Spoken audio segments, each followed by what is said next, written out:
Dear friends, my association with University of Moratuwa goes back to early 80s, and it is about almost now 30 years from the time we entered the university as young undergraduates.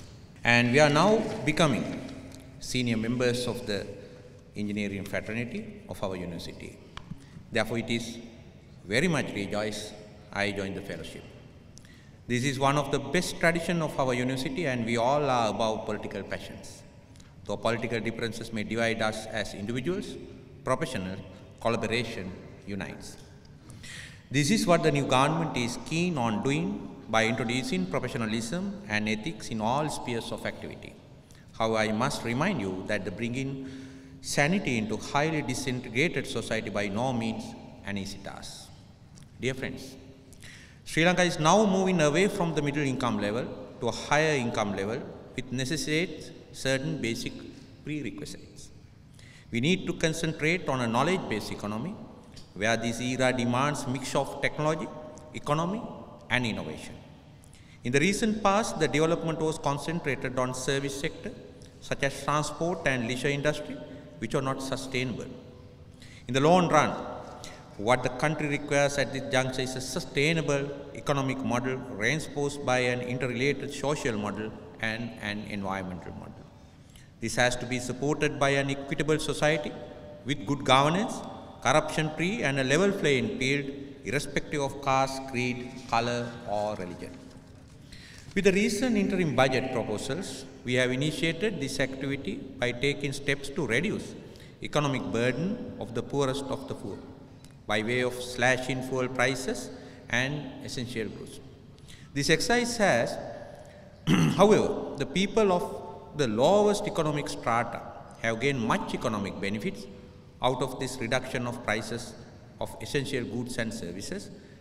And now we are now in the process of further reducing and modifying the electricity tariff based on objective pricing rather than subjective pricing, which was the norm of the day during the recent past. It is necessary for me to emphasize that we need to correct the mismanaged economy by getting away from bad practices and taking many corrective actions. Major institutions such as CPC, CEB, People's Bank and Bank of Ceylon, which were the bloodline of the national economy, have been coupled into a messy financial interlocked situation and need urgent decoupling so that all these institutions will run as an independent, self-surviving and financially viable ventures. Dear friends, it is our fervent expectation and aspiration that our people should get the economic benefits of Sri Lanka's proven natural gas resources. This should happen in the immediate future. This we are planning to do within the next 5 years period, and sons and daughters of our motherland can expect to get immense benefit from these resources rather than profiting few individuals. Having said that, let me now briefly speak a few words about the present day intended development agenda of the government. That is to say, the need of the hour is to move away from the existing inclusive development agenda to an innovative development economy. What we had in the past was to concentrate on a factor-driven economy where the motive is to improve the efficiency of the practice of production. In my belief, this we have achieved to a great extent.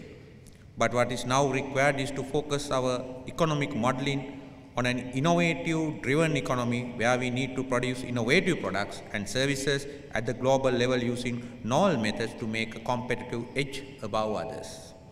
This will help us to withstand the external shocks more effectively and will lead to an achievement of desired rate of economic growth. Therefore, it is essential for promising young engineers to adjust themselves to suit the demands of the present-day innovative economic approach. On the other hand, this new era demands us to produce engineers who are capable of grasping the fundamentals, not only on applied sciences, but also on many other spheres of learning such as management, arts, economics, aesthetics, architecture, even music, etc. Inculcating this inclusive approach among our engineers is a prerequisite for us to enter into an innovative-driven economy. Contrary to this, what we have done in the past is to produce engineering graduates in a strictly compartmentalized system of learning. This cannot be the case in the contemporary competitive global environment, and you cannot carve out such boundaries anymore. This is the present day dilemma we are faced as a professional in general and engineers in particular. If you look at the historical perspective of the development of the mankind, especially in the physical sense, we will find that civilizations were built by those great engineers and scientists who are able to think for themselves, who probe the depths of space and time, read their secrets and use the knowledge they want for the good of the mankind. Therefore, our universities must believe in the unconquerable spirit of individual and should provide for students of learning full scope of pursuing their studies without any hindrance. They must provide full opportunities to every student to follow within the standards imposed by his own pursuit, his inquiry for truth whenever his intelligence, imagination and integrity lead him. No social dogma or political doctrine should interfere with this. It is my opinion that our higher learning institution should open to the new world of ideas and help to develop new horizons, support great causes, produce new moment of thought and life, and help the spread of freedom, political and economic, religious and social. When we give the youth of the country education with its emphasis on freedom, the right of rebellion and speech, they will demand freedom from subjection. Therefore, absolute duty of the government is to rule with the consent of the good governors.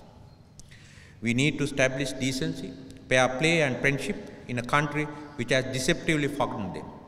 We must create and develop the forces of spirit which will revive lost hopes and ignored values. We must recognize that mutual hatred is more deadly than mutual violence. We should not be engineers who do our jobs with mechanical efficiency. We wish to endow them with a human outlook, equip them with a vision and purpose. We must understand subjects such as humanities, which includes literature, civics, history, economics, industrial psychology and philosophy. This is to enable the students to acquire sense of value. In conclusion, I must say that we should aim at wisdom as well as knowledge. I thank you.